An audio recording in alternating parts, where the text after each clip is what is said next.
सुबह का समय था। पूरे घर में हलचल मची हुई थी। रसोई से बर्तनों की आवाज आ रही थी और आंगन में सास कमला देवी अपनी बहू अनन्या को आवाज पर आवाज लगाए जा रही थी। अनन्या, अभी तक नाश्ता तैयार नहीं हुआ? तुम्हें पता है ना कि मेरे बेटे को ऑफिस के लिए देर हो रही है। अनन्या जल्दी जल्दी काम करते हुए बोली। मम्मी जी, बस 5 मिनट में तैयार हो जाएगा। आज रात बच्चे की वजह से नींद थोड़ी कम हो गई थी। कमला देवी ने ताना मारते हुए कहा। बहाने तो तुम्हारे पास बहुत है। हमारे जमाने में तो औरतें घर भी संभालती थी और सबकी सेवा भी करती थी। अनन्या चुप हो गई। उसने सिर्फ एक हल्की सी मुस्कान दी और अपना काम करती रही। अनन्या की शादी को 2 साल हुए थे। वह अपने ससुराल को अपना घर मानकर आई थी। उसने कभी किसी से ऊंची आवाज में बात नहीं की थी, मगर ना जाने क्यों उसकी सास कमला देवी को उसकी हर छोटी बात में गलती दिखाई देती थी। तभी अनन्या का पति रोहित कमरे से बाहर आया। माँ, सुबह सुबह अनन्या को इतना मत सुनाया करो, वह पूरा घर संभालती है। कमला देवी तुरंत बोली। देख लिया बेटा, शादी के बाद अब तुझे अपनी माँ की बात भी गलत लगने लगी। यही होता है जब बेटा बीवी के इशारे पे चलने लगता है। रोहित परेशान होकर चुप हो गया। वह अपनी माँ को भी दुखी नहीं करना चाहता था और पत्नी को भी परेशान नहीं देख सकता था। अनन्या ने धीरे से कहा, रोहित रहने दो, मैं संभाल लूंगी। लेकिन उसकी आंखों में छुपा दर्द रोहित से नहीं छुपा। घर में कमला देवी के साथ उनकी बेटी पूजा भी रहती थी।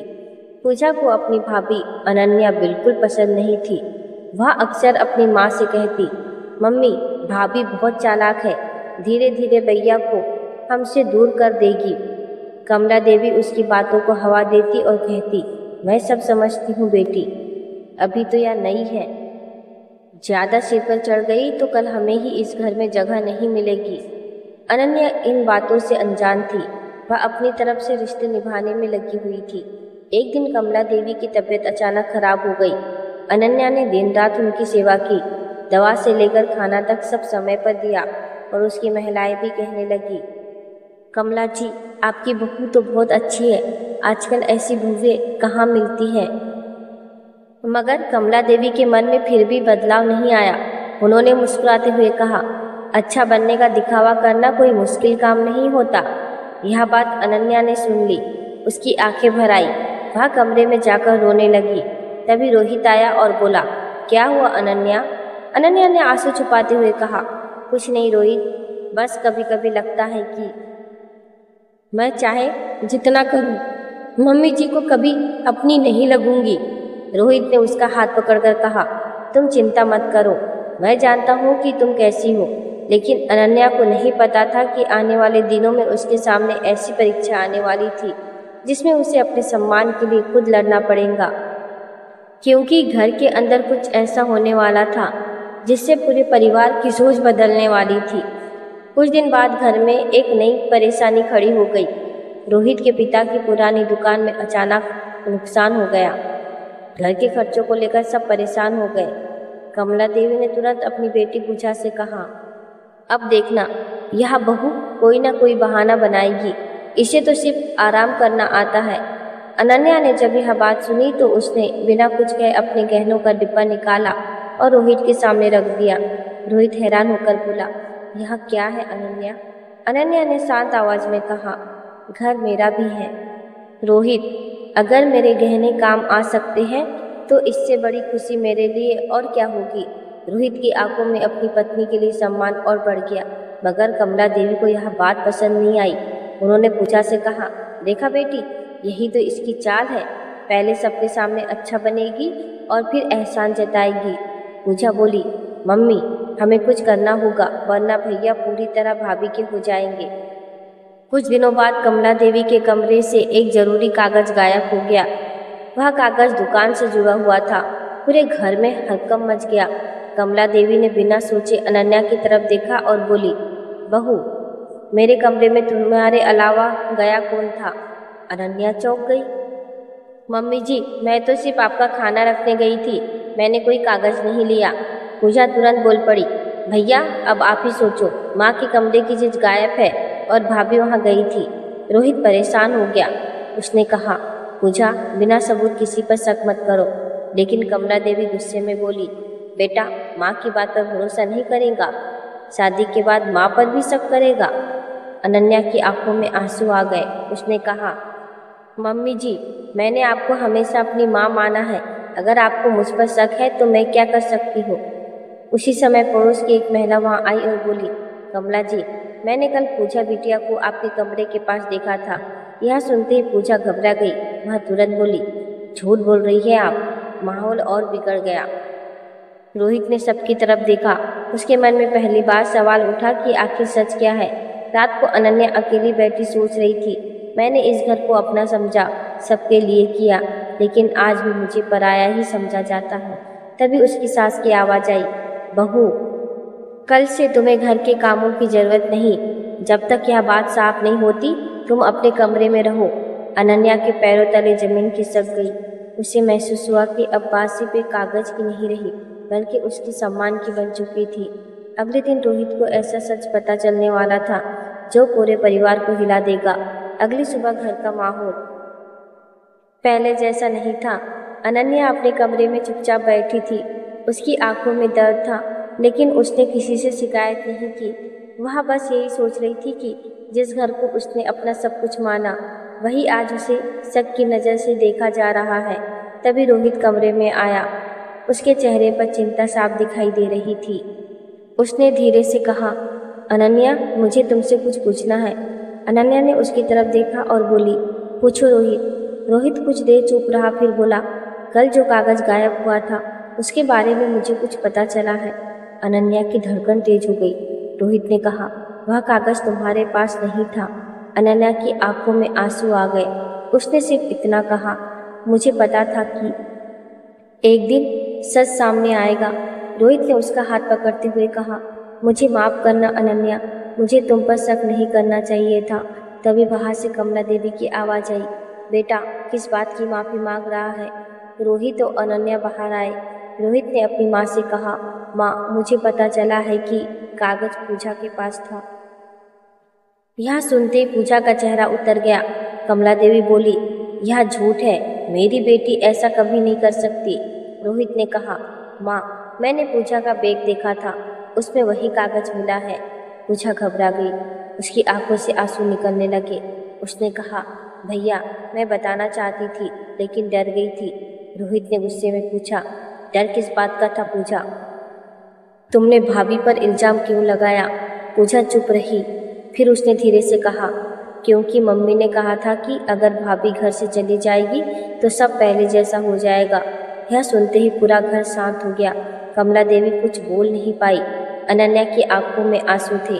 उसने कहा, मम्मी जी, मैंने कभी आपका घर तोड़ने की कोशिश नहीं की, मैं तो सिर्फ आपका प्यार चाहती थी। कमला देवी ने मुंह फेर लिया, मगर उनके मन में अभी भी अहंकार था।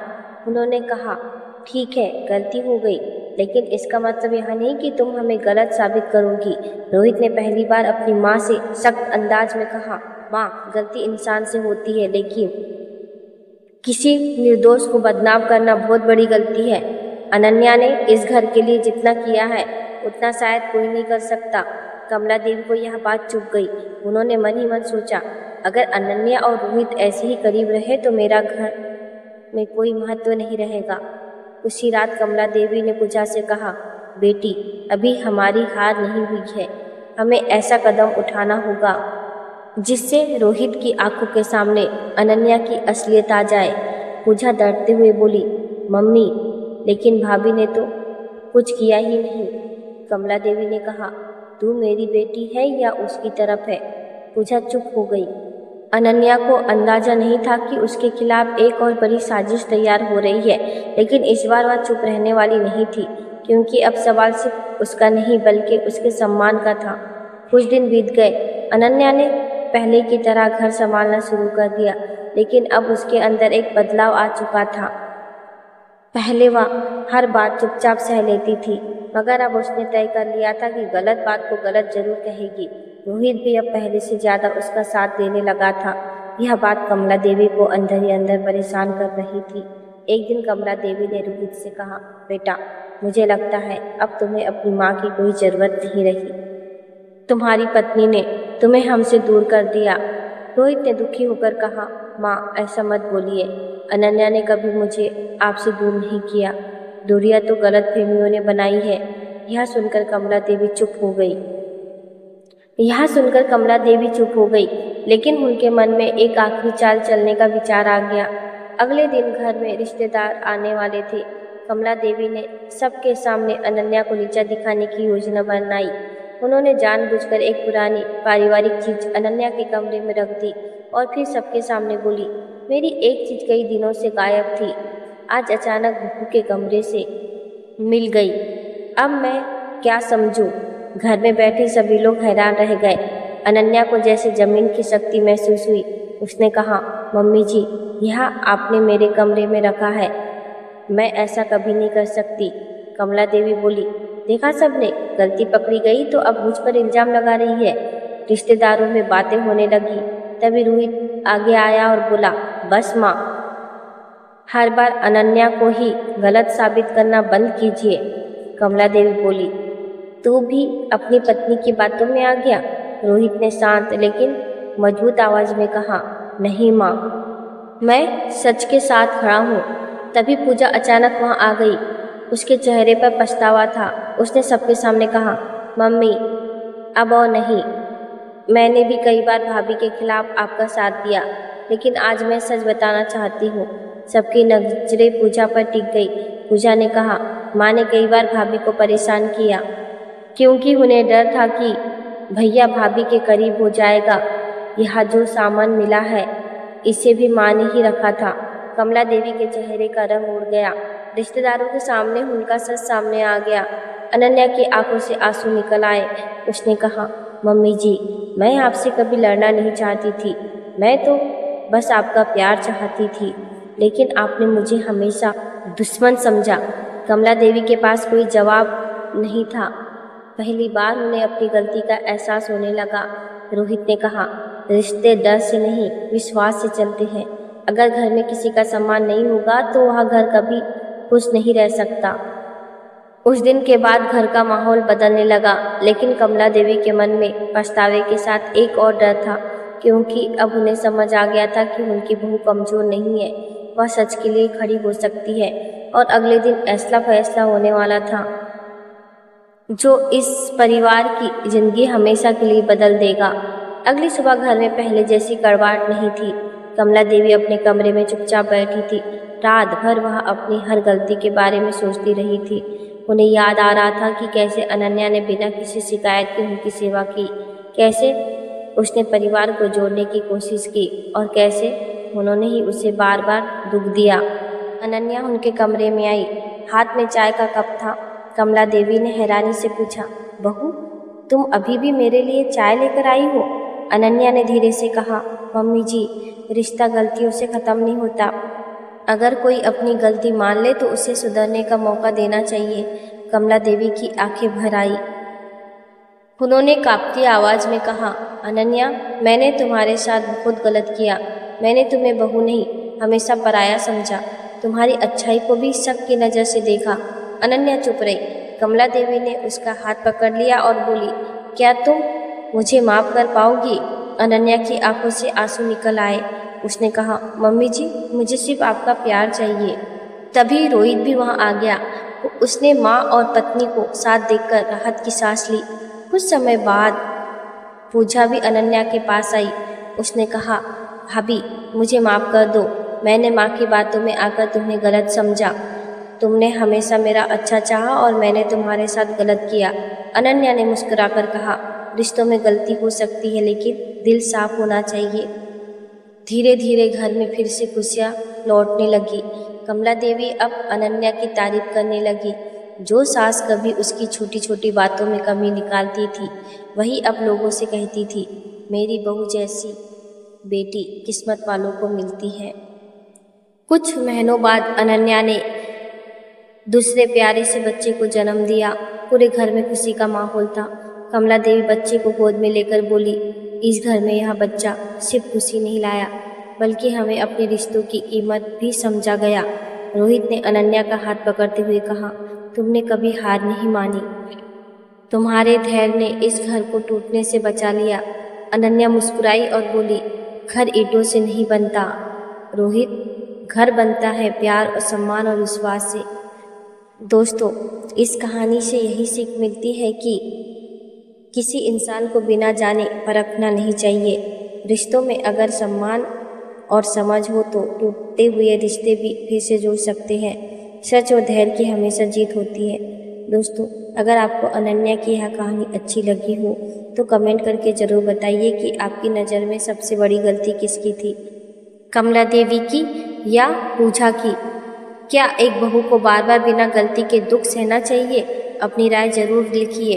अगर आपको लगता है कि रिश्ते प्यार और सम्मान से चलते हैं, शक और अहंकार से नहीं, तो कमेंट में लिखकर बताइए। और अब तक आपने हमारे चैनल अनमोल प्यारी कहानी जंक्शन को सब्सक्राइब नहीं किया है तो सब्सक्राइब जरूर कीजिए। मिलते हैं एक नई कहानी के साथ, तब तक के लिए धन्यवाद।